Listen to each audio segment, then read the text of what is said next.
tie-in to New York Climate Week with us, the Tie-In Podcast. We're bringing you 2 exclusive interviews in 1 week just to celebrate the occasion. Climate influencer Andrea Learned and singer, songwriter, entertainer, producer, and entrepreneur AY Young. There is a lot happening in sustainability and entertainment, and we're a direct route to the people doing amazing work behind the scenes. And I'll be at Climate Week, so get in touch with me through the website, tieinpodcast.com, or you can also reach me through my socials under Mark Rabin. And so we hope you listen in. We've got great stories to bring you.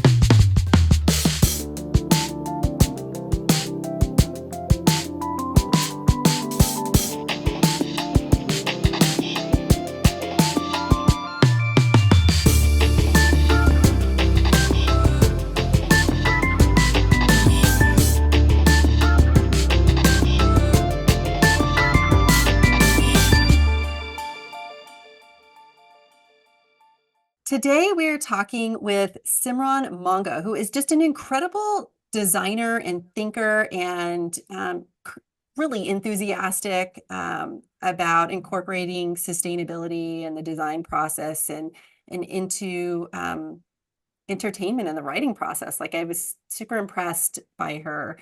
And she's just a spark of I don't know, passion and youth. And so, yeah, we're really lucky to have her on and to share her ideas around design and writing and the creative process and embedding sustainable narratives into our stories. Yeah, super excited about her fresh perspective and hope you are too. So let's dive in.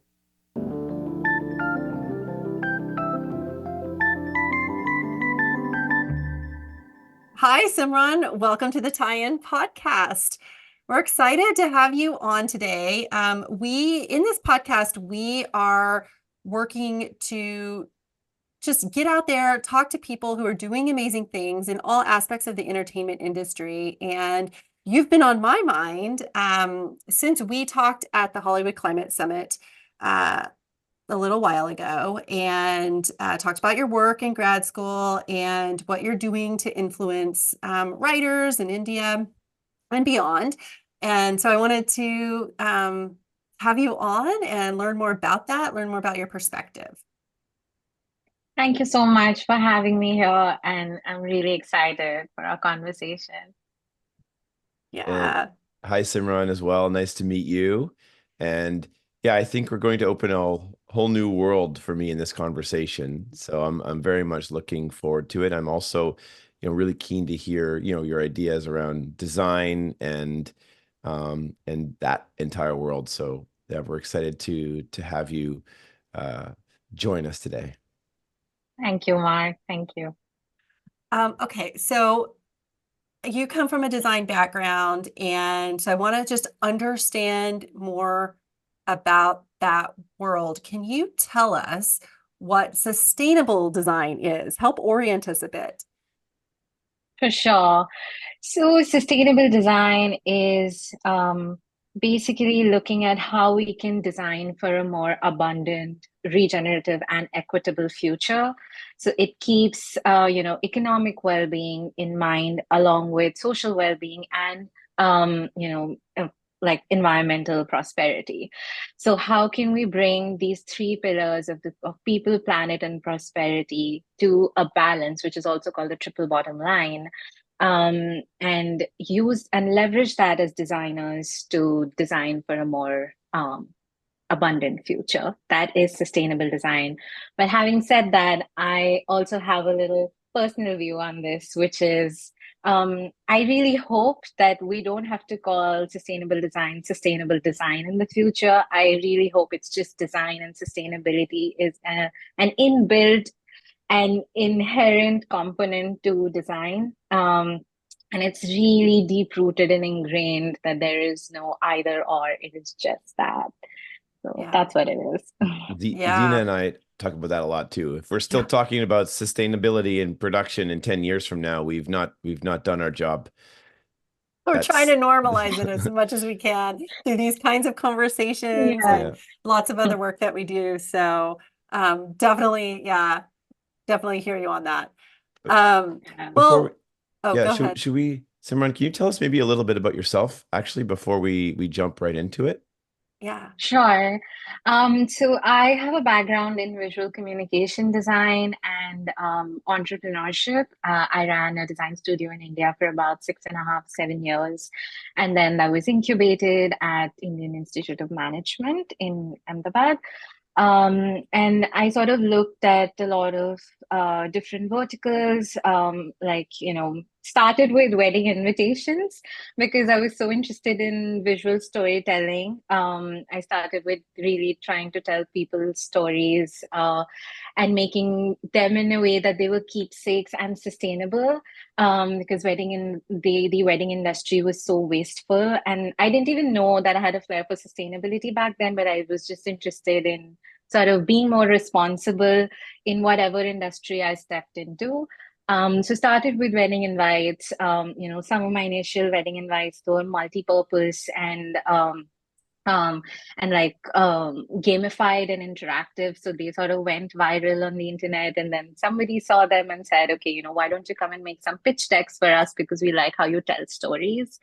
So that's how I transitioned into my next vertical, which is where I helped entertainment productions write better pitches. So I looked at the synopsis and the long line of the films and sort of visualized those into pitch decks for Netflix, Amazon, and Hotstar. And that was sort of my window into entertainment through visual communication. And then that from there on, I had certain different clients around within the entertainment industry doing all of this. Worked with Indian Women Rising, which is a cinema collective that amplifies women both on and off screen in film in Indian films. And then along the way, just realized my passion for sustainability and living life sustainably. And I was like, I don't want to be that person who just collects all her waste in a jar. And like, I mean, zero waste is a myth. How can I learn more about it? How can I go beyond my Google and YouTube knowledge and really live responsibly and be a more responsible designer? And then I came to SCAD for my master's and studied design for sustainability. But that's sort of been my journey, and that's what led me from India to the US. Yeah, so tell us more about your time at SCAD, the Savannah College of Art and Design. I mean, that's a pretty high profile school. So tell us about that experience. Oh God, it was incredible. Um, yeah, I manifested being at SCAD when I was 18 and I forgot about it. And then I was suddenly 30 out of nowhere and I said, wait, I want to do a master's now. And turns out the one course that I do want to study and the first and only course of its kind was at SCAD.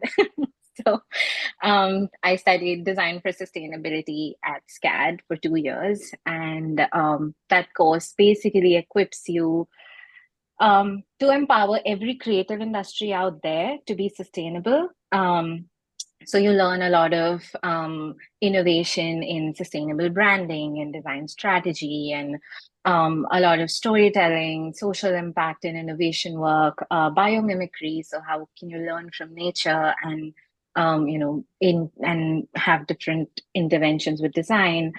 So I feel like these 2 years really expanded my worldview, and sort of allowed me to merge a lot of my previous knowledge and experiences with sustainability in a more in-depth way and sort of holistically take it forward here on.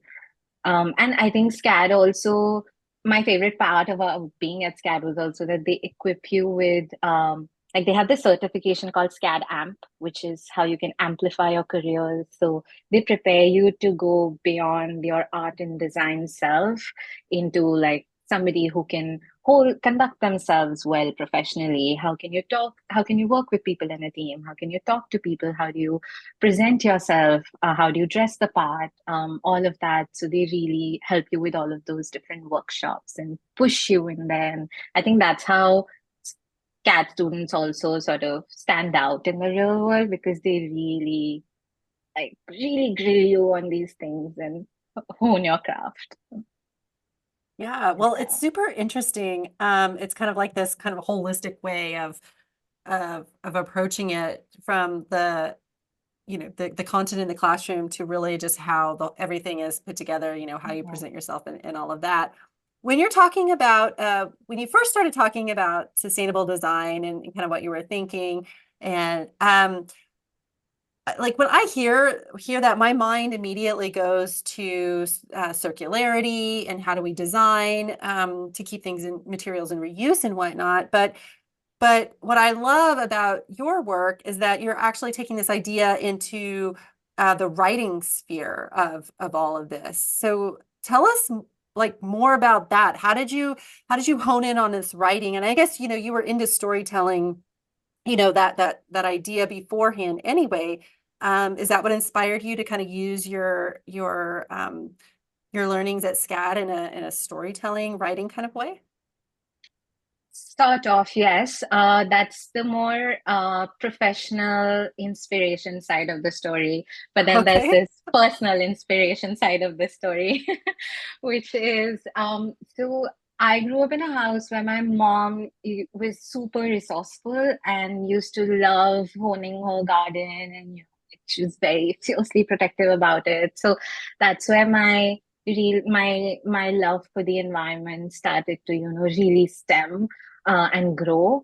And then my dad, on the other hand, was someone who loved Hindi cinema, who loved watching Bollywood films. He would take us to watch a film every other Friday. He had to watch the first day first show. Whether we like it or not, you're in the theater with him because he wants to watch it.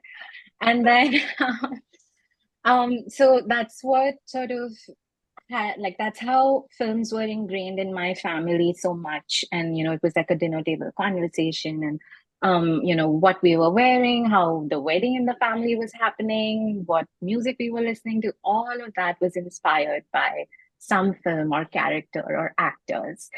And that sort of stayed in my mind because it was such a big part of my life. And then after my dad passed away in 2018 is when I started to also switch towards um, really valuing some of these things we shared as a family.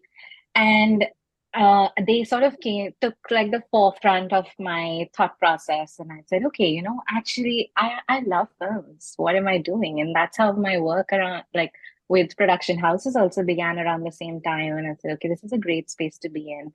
And then in 2020, I started blogging about my sustainable lifestyle, and on Instagram. And I thought that even if by sharing one reel or like one anecdote from my life, even if one person is inspired to take that same action or imbibe that same habit, then I'm doing my bit. I felt like my difference makes a world of a difference. So let me have that outlook. And then at SCAD, when it came to sort of thinking about what my thesis could look like, I really went back to the drawing board and thought, like, what makes me me? What are some of my passions professionally? What are some of my values personally? And I said, okay, so how about I go beyond my 400 followers on Instagram and reach out to over 1 billion people? And how can I do that? I can do that through films. So if I'm telling my story on Instagram, then how about I tell that story through films and get people across the world to tell it for me? And that's how I ended up at climate storytelling. And then the whole of last year, I attended a lot of conferences. I was at SPF as well, heard so many people talk, and like really understood what climate storytelling could mean for other people. And that's how I merged the two arenas. Eh, Simon, just to clarify again, we're talking about um, storytelling, embedding sustainability into the main storylines of major productions but also influencing the back end as well on the production side, or this is really trying to embed sustainable narratives and even product placement for that matter into the scripts. Is that what you're referring to? Yes, I'm referring mostly to the latter, which is where how we can incorporate different sustainable lifestyles and climate actions into our mainstream fictional narratives. But And that would be to sort of influence audiences, create certain awareness, and then slowly over the years lead to behavior change. But at the same time, I realized that to be able to do this, there is a lot of off-screen and on-set work that is required, and it sort of involves all other different departments to come together to enable a climate narrative as well. So it's not just the writer's or director's job. So my work does look at how we can enable different departments to create this ecosystem that further enables climate storytelling. But the aim is to have people live sustainable lifestyles and be inspired through films to be able to do that. Mm-hmm. I love hearing you say that because, and I didn't know if I was thinking about this, in a certain way or whatever. But I always like when I hear the term, climate storytelling and climate communications, even just kind of, how do we talk about this? I do a lot of behind the scenes physical production type work. And I'm always thinking like when people talk to each other, when it's peer to peer, when it's, productions talking to other productions or giving a case study or even, of course, what they have in their content. But even this behind the scenes communication, I always couch that as climate communications or climate storytelling. It's just a different kind than what we have kind of been hearing in the mainstream about climate storytelling is, like what you hear on screen. I'm also, so I'm curious to get your thoughts on that. Yeah, I feel like I heard you just say that, and I'm just reflecting kind of like, that's interesting because I've been thinking about it similarly. And so would you sort of agree with, or maybe expand on this kind of like idea of climate storytelling or climate communications being, how we're talking as a group of people behind the scenes in trying to influence how we do our work and then how we're communicating our process through case studies and whatnot to the broader world. Is that also climate storytelling? Yes, absolutely. I think that I would term as climate communication. So there's a Okay. difference between communication and storytelling. It's a very thin line Okay. uh, for me. But climate communications would be how we're communicating our efforts both on and off screen. The conversations and dialogues we're having, like the one we're having right now, is a part of a larger climate communication Okay. or a climate dialogue. Um, we are enabling these through our climate stories. So when I see climate storytelling, I'm saying, um, how can we, how can we um, make our characters live more sustainable lifestyles? How can we imbibe the behaviors and the dialogues that we are talking about off screen within our characters and storylines on screen? So like Um, recycling, so like showing somebody putting the recycling in a recycling bin just as in passing. Give us some examples that yes, come to mind. absolutely. So say, for example, um, let's talk about encouraging renewable energy as a climate action. And let's talk about solar panels, for example. There are different ways you could showcase that on screen. So you could show the character installing solar panels in their home, or you could showcase them as a politician advocating for or promising solar energy in rural homes, or they could be running a renewable energy business and having these board meetings or whatever, like show scenes like that where it's a conversation. Or it could be as simple as two actors having a fight or some chase sequence over a rooftop, and you see solar panels installed in the background because people catch on to nuances. And there's been enough research to prove that the the behaviors that people imitate or actions that people imitate the most are the ones that are nuanced and layered, and they catch on to those. So there are so many different ways to showcase one action, and it could be literally any action, any climate action under the sun, and it goes beyond just waste management. um, I'd give you another example. There's a film that came out in in Hindi language recently. It's called Lapata Ladies, by this director and writer called Kiran Rao. And that film, it's based in rural India, and it's a really sweet love story, but at the same time, it talks a lot about women empowerment in really nuanced ways. But there are certain scenes in that film where the actor says that, "Hey, don't use pesticides in your farm because you're going to not only it'll not only kill all the insects, but it'll also ruin all your crops." And then she says that, "Oh, you know how harmful it is." And then in another scene, she's trying to convince her mom to let her study organic farming because she says, it's the future in 10 years. Like, how do you not have an idea about it? But it is said in such casual and nuanced ways that it is a climate narrative. It is that is climate storytelling, where we're not going out there and saying, "Oh my God, let's do a green campaign," which is not wrong as well, which is explicit form of storytelling, but implicit is what really catches the eye of the audiences. Yeah, well, just in your description right there, I've already got an image in my mind of Tom Cruise hanging off a wind turbine or a solar panel in the next Mission Yeah. Impossible or something like that. Like I'm ready Exactly. for it. Absolutely, that's the way. I Right? remember seeing a Scandinavian film many, many years ago, and there was a water bottle, like a reusable water bottle, that was just placed on a table in a pan. And I remember thinking that I was like, that's good messaging, right? Just a water Absolutely. bottle, reusable water bottle. Yeah. Yeah, it's Yeah. Yeah. very can be very simple all the way to complex. Yeah, and it reflects the Absolutely. lifestyles we all have, that a lot of people have now, just whatever it is in their various contexts too. I think that's just, Yeah. there's a lot of discussion about reflecting, you know, current, current lifestyles.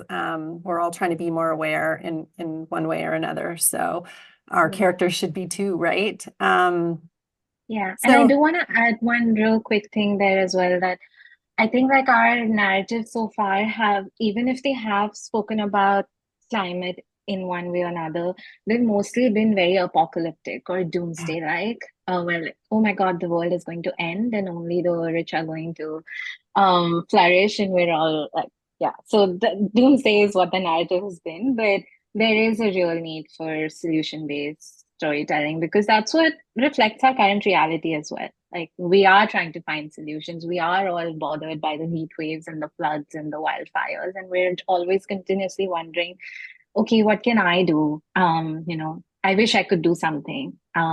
So it's just films could be a great medium to convey that and say, yeah, okay, here's what you can do. Mhm. yeah, yeah. So tell me a bit more of how you're trying to help people do this. I mean, one of the things that I mean, you've used your design and creativity and sort of freedom to create to to create a tool to help people. So can you just talk us through like how you're trying to approach this?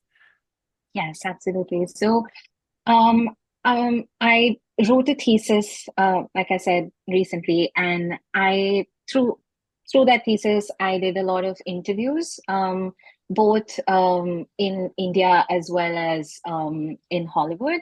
So I spoke to writers, directors, producers. I spoke to you as well, and just sort of to gain insights on what is our understanding of climate issues in the industry? What do these writers, directors, actors, producers think are some of the tools that are effective in conveying narratives around social norms and social issues? Because those have sort of been successful, especially in Bollywood. But if those can be successful, then can we learn something from those tools that the writers are using to also convey climate action and stories? And then, I wanted to learn about effective and ineffective strategies around climate storytelling because there has been work and initiated and being done in Hollywood around it, but it's an absolutely new conversation in Bollywood. Um, so I sort of wanted to learn from the West and be like, can we incorporate this in India, but at the same time, can I create a tool that goes beyond language and genres and industry barriers? And then also something that mixes my visual storytelling and communication background. So I came up with this toolkit, which is called the Climate Action Toolkit for Change, where the whole idea is to sort of empower writers and directors to leverage their craft and learn about the different climate actions and environmental issues that they can address through their films in really simple ways. So, the toolkit has this set of cards, which is like there are 5 different cards that talk about environmental issues in India. And gives them a really quick understanding of how we have led to those issues and how those issues are coming back to affect us. And those are like more information cards. And then there are 100 different cards that talk about the different climate actions that they can take. And each of the cards refers them to certain environmental issues that those actions help mitigate, so that the writers and directors also immediately understand the benefit of adding that action into their narratives.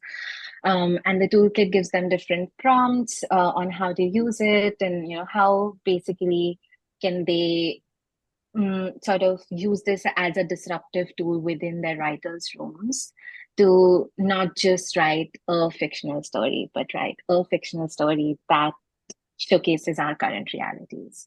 And in no way does this tool say that you need to revamp your writing process.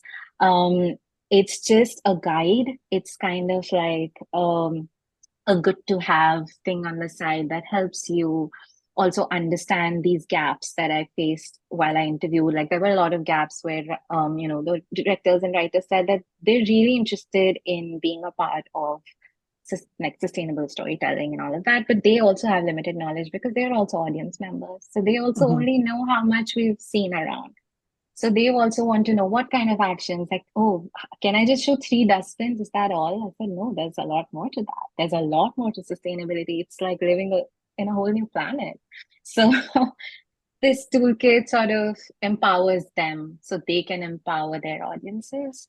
And I want to be able to make this toolkit in different languages for different countries, because it really extends beyond being just something for India or just for Bollywood. And Yeah. and how many people did you interview? And this was part of your master's thesis that you had created this process? Yeah, it was a year-long thesis, and I interviewed 8 people in India, and 6 people in Hollywood and UK from these film industries. And then I interviewed Indian audiences as well. I had about 210 survey responses from Nice. Indian audiences and some interviews around that, where I wanted to gauge that, okay, if from our end we do this, if from the directors and writers end we present the kind of narrative to you, how much is their willingness to accept it? Because that was another barrier from the writers end, like, is my audience even going to like it? So I said, okay, let's find an answer to that as well, so we can make this a holistic process from both ends. And I had such incredible and surprising insights because, like, there were more than 70% of the people said that they are worried about climate change, but then only 14% within those 70% even knew what to do about it, or knew what actions to take. And then more than 80% people said that they would love for Bollywood films to be able to tell them what they can do in different ways. And the whole idea was to not let education precede entertainment. And that, through the surveys and interviews, I've realized is something that the industry is already very good at. They wrap education and like these messaging in the garb of entertainment in really smart ways, and that's their forte. But the opportunity there was to be able to educate about the climate, and that's what this toolkit and this thesis sort of enables. Beautiful. That's awesome. That's awesome. And I think what you found in your work also is a similar finding for the In the Heel program for climate communications, where they also Yes. looked in the Indian market as well, or and surveyed. So it's really interesting to see, that you're aligning on that too, because that's we're not just making this up, right? People are really, really concerned. Um, So, so I'm curious, one of the things that stood out to me that was so interesting about this toolkit that you've created was, I think you may have mentioned, when we chatted earlier, that the feedback you received when you showed this or to writers was that it was kind of a welcome prompt. It was more passive and they could use it if they wanted or not. Could you just talk a little bit more about that, like what the reaction has been to this tool? Yeah, so I've been in the process of user testing it further as well. So far I have about 9 user tests done, and I hope to get this to at least a 30.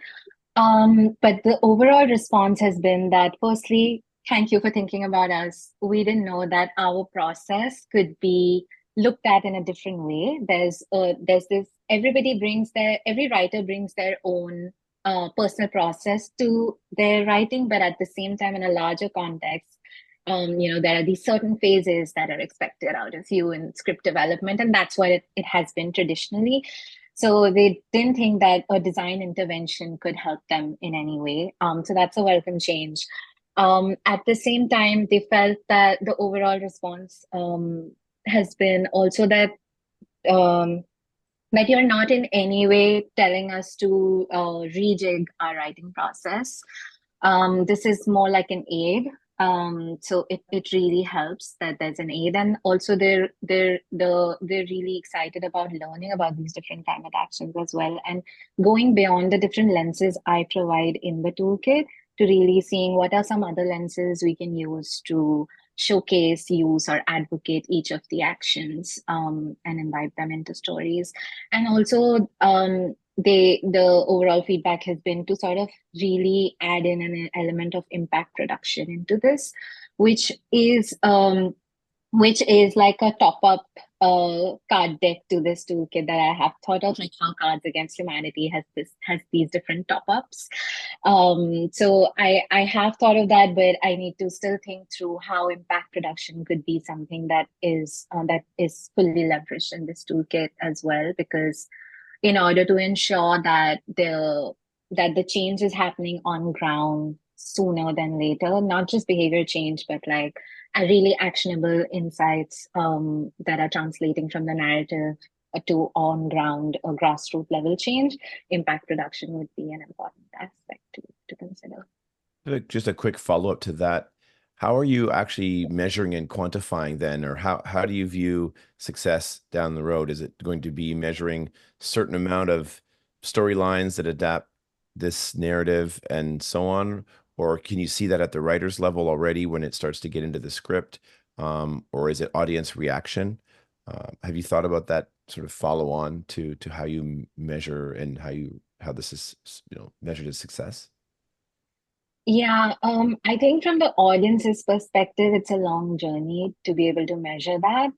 It's going to take a few years for us to get there, because we're at a point where we're just maybe 1% or 2% of the films really exploring climate narratives. It's a long journey there, but for me, I think the success would be how many films leverage this toolkit or, other toolkits or resources to incorporate climate actions into their stories in unique ways. It is a challenge, and I'm also trying to navigate that. But so far, I've only thought that, like, how many films over the course of the next 1 year or 2 year or 5 years are making a conscious effort to incorporate climate action oriented stories, not just mentioning global warming or climate change, but really talking about action. But yet to figure how we can measure that for the audiences.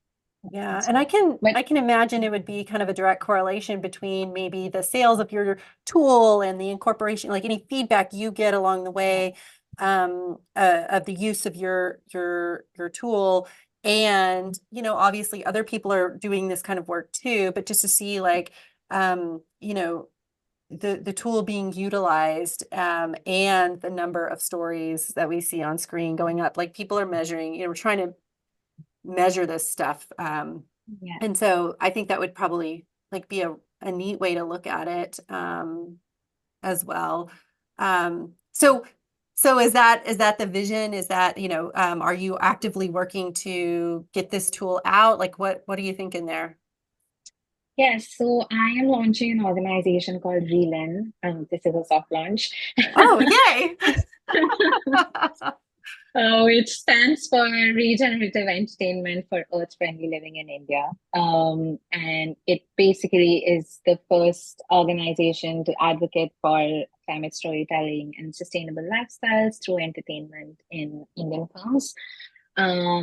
So the toolkit, this resource is the first resource that that organization puts out. So that's the next step to sort of launch our blog, website, social media, activate this conversation and dialogue around sustainability, because that activation is also in a really nascent stage for all the stakeholders working around this in India at the moment.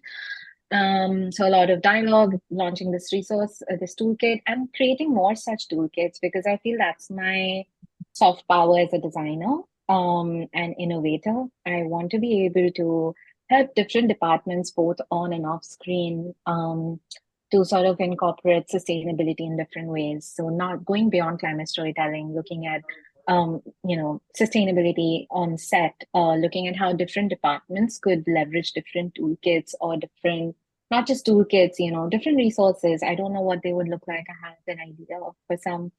And then also, I think Reelan would want to conduct workshops and trainings for different departments, and most importantly, work with film schools.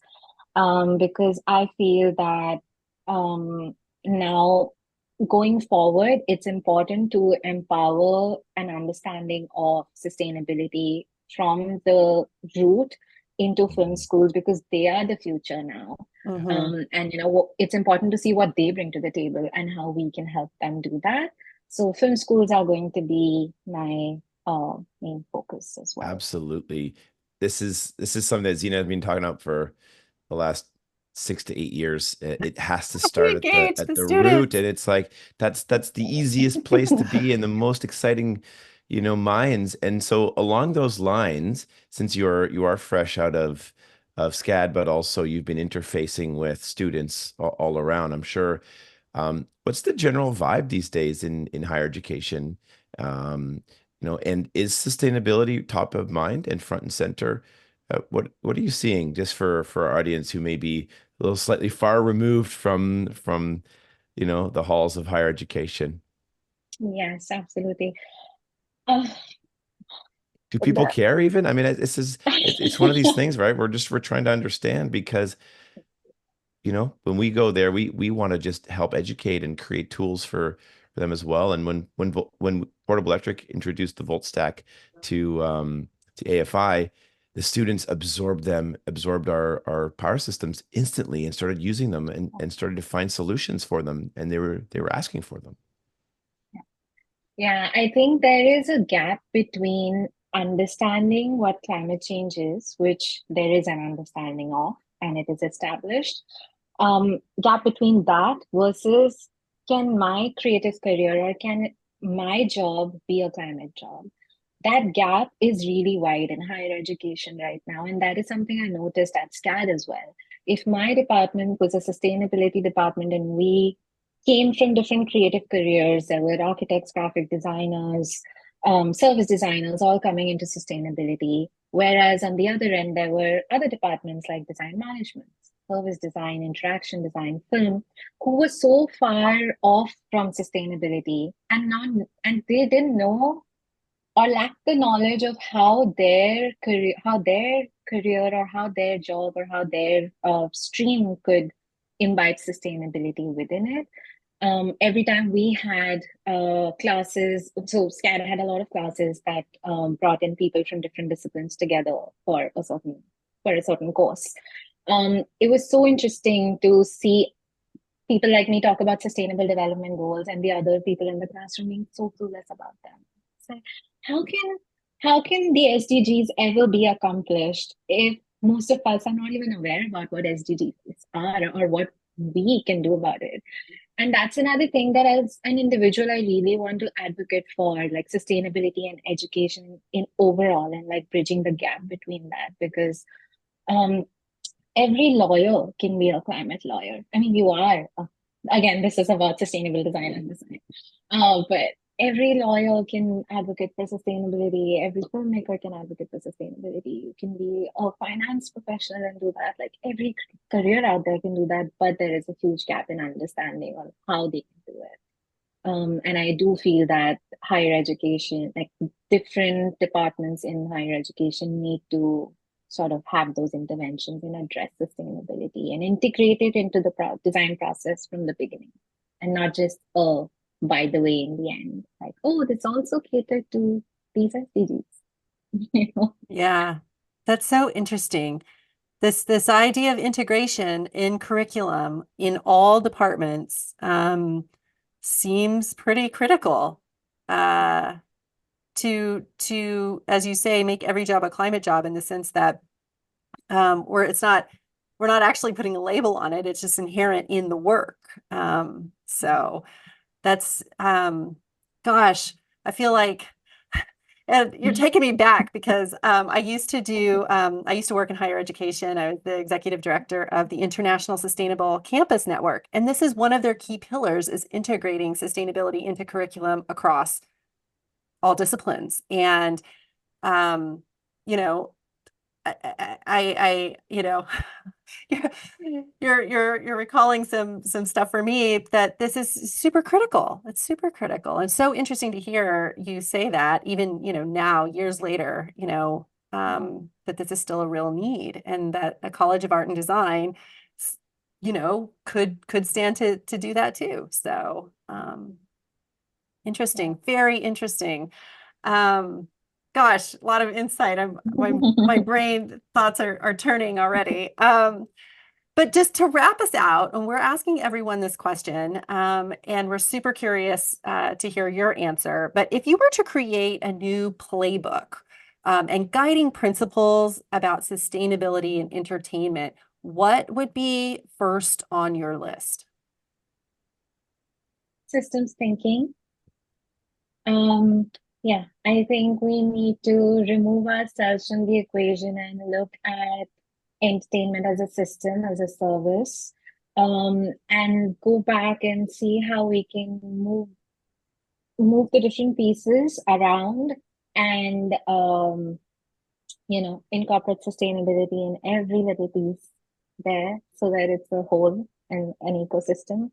Because that systemic level intervention is super important. Yeah, 100%. 100%. Yeah. Well, thank you very much for your Thank you, Simran. insights and for talking to us. I think we really appreciate it. Really, really appreciate it. And for the listeners out there, keep an eye on Simran. I mean, we'll put your information up on our page, um, but I mean, this is a great new tool, a great new way of thinking, really innovative and creative, and just really appreciate your thoughts. Yeah. Thank you so much for having me. And I feel like every time I talk about this with somebody, while talking, I learn new things about myself, and I learn so much from you all the time. So this was great. Thank you. Awesome. Excellent. Thank you Right. so much. Thank you. Good This luck was with everything. awesome. Good luck. Wow. What a conversation. We I know. spoke with Simran Monga. And we probably could have kept talking to her for another hour and just to hear all about the nuances of her work and what she's been up to and the passion that she has shared with us. I know. And I love how, she's thinking about how do we influence 1 billion people, right? What a Yeah. great big idea, right? And she is trying to go head into a market, the Indian film industry, Bollywood, and trying to figure this out and has created a tool, is create, like so entrepreneurial and creative. I'm super Yeah. impressed. Yeah. She really is using her own systems thinking Yeah.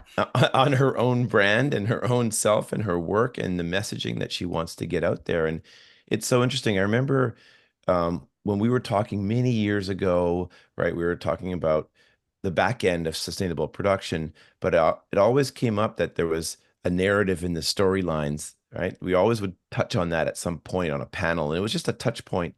And I think what she's doing is really bringing it to the fore and really trying to figure out, okay, how do we embed these sustainable narratives into our everyday stories? And I totally agree with her. It shouldn't just be thrown in your face like, oh, hey, kid, you need to recycle in the story. It should just be natural that someone drops a bottle or a cardboard into the recycle box and jumps or plugs their EV when they come in at home at night. I'm still stuck on the image about Tom Cruise hanging off a wind turbine. Like Yeah. that's like seared in my brain. But what I like about her tool is that it is a tool. It's passive. People can use it, not, it's a prompt. It feels like, and I think she did describe this, but it just feels like,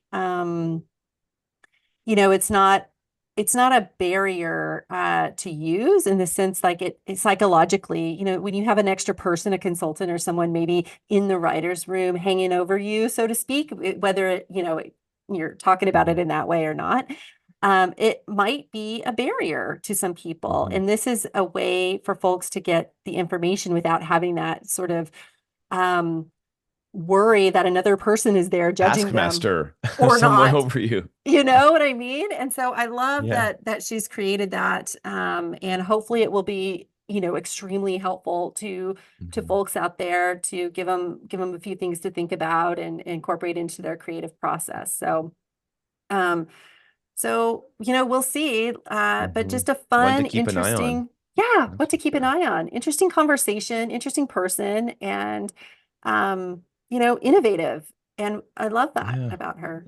I think we need all to have a few of those decks on us at all times. So when we come across writers, we're just like, hey, check this out. Here you go. That's a great idea. Just kind of hand them out. I'm gonna ask her about that. That's a great idea. That's a great idea. Cool. Well, I hope you all enjoyed this episode, and let us know if you have other cool people for us to talk to. We are all about getting the word out, and like and share. Hey folks, we wanted to make sure you all know about the Sustainable Production Forum coming up in Toronto on September 23rd, in Vancouver on October 8th, and virtually on October 23rd. I will be at all 3 events. And Zena and I are doing a live recording of the tie-in in Vancouver on October 8th. And the tie-in is a media partner, so stay tied in with us and remember to subscribe to the podcast. Yep, go to sustainableproductionforum.com to get all the information and to get your tickets. We'll see you there. Hello, entertainment industry. Something I've been working on over the past year with partners U.S. Green Building Council California and Aerith Environmental is the development of the Sustainable Production for Entertainment Certification, or SPEC, as we like to call it. It's the first certification for the entertainment workforce, and it's now live for folks to sign up. Yeah, go to the U.S. Green Building Council California website at usgbc-ca.org to learn more about it and to register for an upcoming class. This is a great way to up your sustainability game and gain a professional certification. So this is for you. See you in class.